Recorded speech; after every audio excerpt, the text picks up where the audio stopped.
Hello everyone. आज के इस वीडियो में हम बात करेंगे electric field due to an infinite long line charge distribution. तो पिछले वीडियो में हमने गॉस लॉ पे बात की थी और गॉस थ्योरम को हमने डिराइव भी किया था।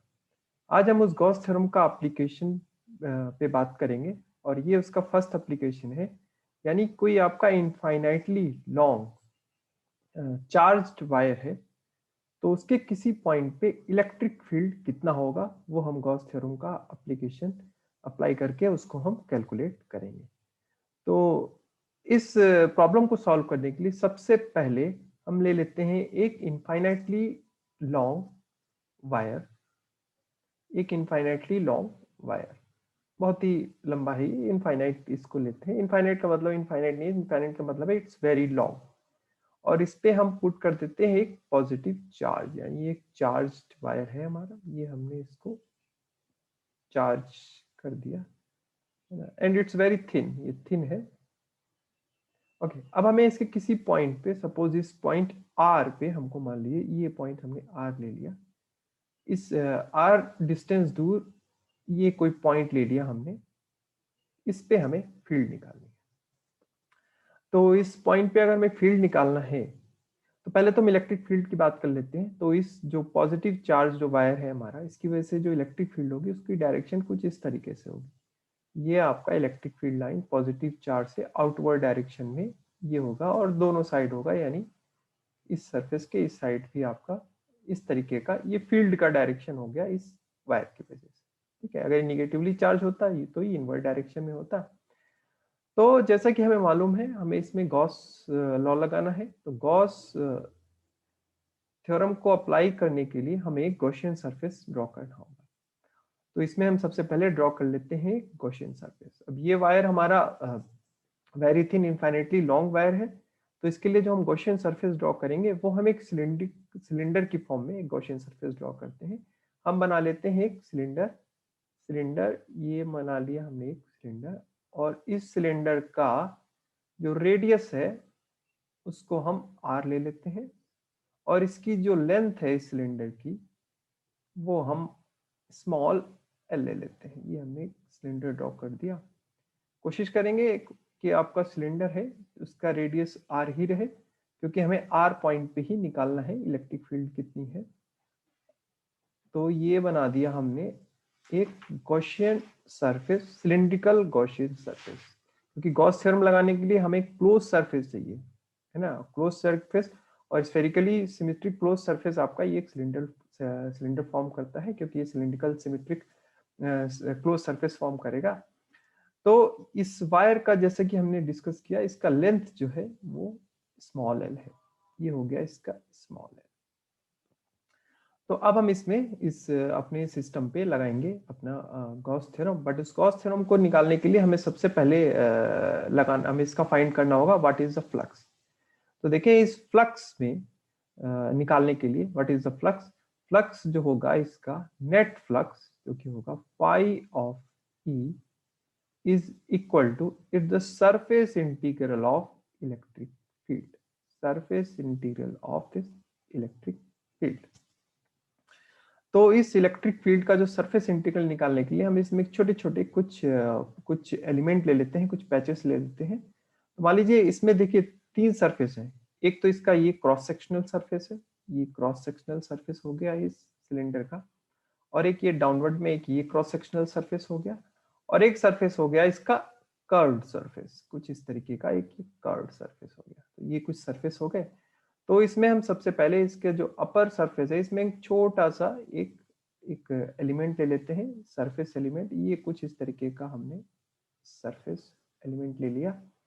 और इसका डायरेक्शन कैसा होगा, इसका डायरेक्शन होगा, ऑब्वियस सी बात है, हमने इसको पहले भी बात की है, इसका जो वेक्टर होगा, एरिया वेक्टर या जो सरफेस एरिया वेक्टर होगा, ये इसका डायरेक्शन कुछ अपवर्ड डायरेक्शन में हो गया, जिसको हम एक दे देते हैं value, this is vector ds।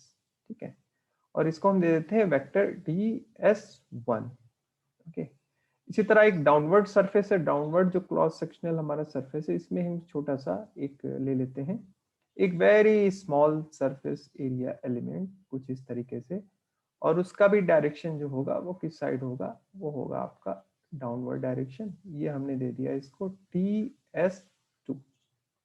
ठीक है, अब हमारा एक और सरफेस बच रहा है, वो कर्व सरफेस बच रहा है। तो उस कर्व सरफेस पे हम दे देते हैं, ये हमने एक छोटा सा इस पे एक एलिमेंट ले लिया कर्व सरफेस पे, ये ले लिया हमने कर्व सरफेस पे, और इसका जो डायरेक्शन होगा ये भी आउटवर्ड डायरेक्शन होगा। ये बना दिया हमने इस पे एरिया वेक्टर, जो कि हो गया हमारा TS3।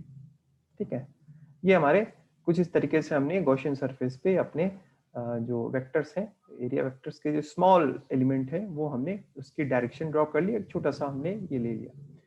तो अब हम देखेंगे कि इसमें इलेक्ट्रिक फील्ड का डायरेक्शन किस साइड है। तो देखिए जो अपर सरफेस है, इसमें जो इलेक्ट्रिक फील्ड का डायरेक्शन है ये तो आउटवर्ड डायरेक्शन में ही है, तो यानी ये पॉजिटिव से आपका बाहर की ओर जो फील्ड लाइन निकल रही है, ये कुछ इस तरीके से इलेक्ट्रिक फील्ड इस डायरेक्शन। ठीक है, यहाँ से देखें, यहाँ से जो सरफेस से इलेक्ट्रिक फील्ड निकल रही है, ये आपकी इसके साथ पैरेलल आपका बना रही है। यहाँ पे जो बना रही है ये परपेंडिकुलर बना रही है, 90 डिग्री फॉर्म कर रही है। और डाउनवर्ड सरफेस में भी ये एरिया वेक्टर के साथ 90 डिग्री का एंगल बना रही है। ठीक है, यानी we can say that electric field is perpendicular to DS1।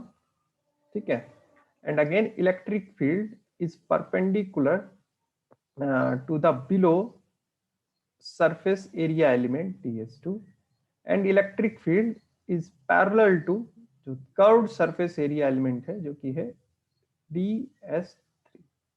कुछ इस तरीके का ये फॉर्म कर रही है।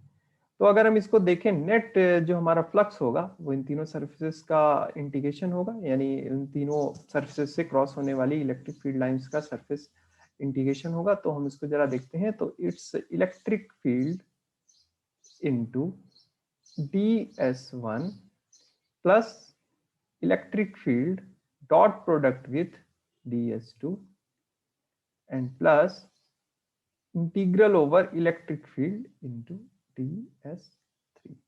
ओके, तो इसका अगर हम ये डॉट प्रोडक्ट ओपन करें तो हमें यहां से मिलेगा इंटीग्रल ओवर EDS1, और ये इसके परपेंडिकुलर है, then it's cos π/2 plus integral over EDS2 into again cos π/2 plus integral over EDS3 and cos 0। यहाँ पे सारे के सरफेस इंटीग्रल्स हैं। तो हम यहाँ पे देख सकते हैं cos π/2 का वैल्यू इज वेनिशेस, इट्स 0। ठीक है, तो ये वाले जो दोनों सरफेसेस के थ्रू जो आपका फील्ड होगा यानी फ्लक्स होगा वो आपका 0 होगा, प्लस यहाँ से भी 0 मिलेगा, बट ये आपको नॉन जीरो वैल्यू देगा, ये आपको कुछ वैल्यू देगा बिकॉज cos 0 इज 1। तो this will give you E into surface integral over DS3। Okay, तो यहाँ पे आप देख सकते हैं कि देखिए क्रॉस सेक्शनल एरिया की वजह से जो फ्लक्स होगा वो 0 होगा, यानी जो क्रॉस सेक्शनल जो अबव क्रॉस सेक्शनल है यहाँ से भी आपका जो फ्लक्स है वो 0 होगा, यहाँ से भी फ्लक्स 0 है। जो भी फ्लक्स आपका पार्टिसिपेट करेगा वो सिर्फ कर्व्ड रीजन की वजह से करेगा। तो इसलिए we can have the net flux over this curved surface is E into surface integral of this curved region. और हमें पता है किसी सिलेंडर का अगर हम जो सरफेस एरिया यानी कर्व्ड सरफेस एरिया लेते हैं, that is 2 into pi into radius r into length which is 2πr। तो यहाँ से हमको नेट फ्लक्स निकल गया इस गॉसियन सरफेस से, यानी r डिस्टेंस पे इतना आपका फ्लक्स होगा। ठीक है, अब हम अप्लाई करेंगे अपनी गॉस थ्योरम, है ना। तो Gauss theorem says that Gaussian theorem says that Gauss theorem says that net flux passing through the closed surface is equal to enclosed charge divided by epsilon। ठीक है, अब यहाँ पे चार्ज का डिस्ट्रीब्यूशन कॉन्टिन्यूअस है, so we can replace our charge with the line charge density। ठीक है, line charge density के फॉर्म में हम इसको लिख सकते हैं lambda into L, because the line charge density is nothing but charge per unit length. So from here we can have the enclosed charge is equal to lambda L which is equal to lambda L divided by epsilon naught. ठीक है, अब यहाँ से हम दोनों equations को, यानी ये इक्वेशन हमने फर्स्ट ली है और यहाँ ये इक्वेशन हमने सेकंड ली है, तो फर्स्ट की वैल्यू हम इसमें 2 में रख दें, so we can have E into 2 pi RL which is equal to lambda L upon epsilon naught.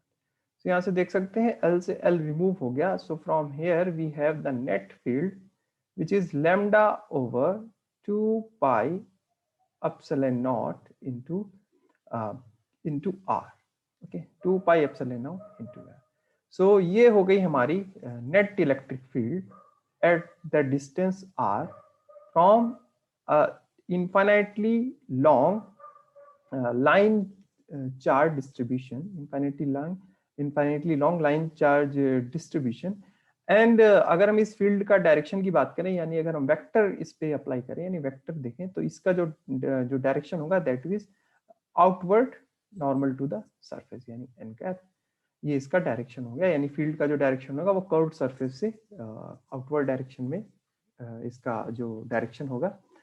तो ये था आज का वीडियो जिसमें हमने इलेक्ट्रिक फील्ड निकाली किसी लाइन चार्ज डिस्ट्रीब्यूशन के लिए, किसी पॉइंट पे आर डिस्टेंस पे हमने ये इलेक्ट्रिक फील्ड निकाली। एक और पॉइंट इसमें बहुत इंपॉर्टेंट है, हम ये देख सकते हैं कि जो इलेक्ट्रिक फील्ड है that is inversely proportional to, यानी this electric field is inversely proportional to distance, यानी जैसे जैसे आप आर डिस्टेंस को बढ़ाते जाएंगे आपकी इलेक्ट्रिक फील्ड कम होती जाएगी। जितना आप दूर जाएंगे अपने जो लाइन चार्ज जो है आपका, यानी वायर से जितना दूर जाएंगे आपकी इलेक्ट्रिक फील्ड उतनी ही वीक होती जाएगी। तो इसको हम ग्राफ से भी देख सकते हैं, यानी एक एक्सिस पे अगर हम बना लेते हैं, अगर हम एक एक्सिस पे बना लेते हैं, मान लीजिए इलेक्ट्रिक फील्ड यहाँ पे हमने बना ली, ये हो गया हमारा वाई एक्सिस पे इलेक्ट्रिक फील्ड हम देख रहे हैं, और मान लीजिए एक्स एक्सिस पे हमने बना दिया आर।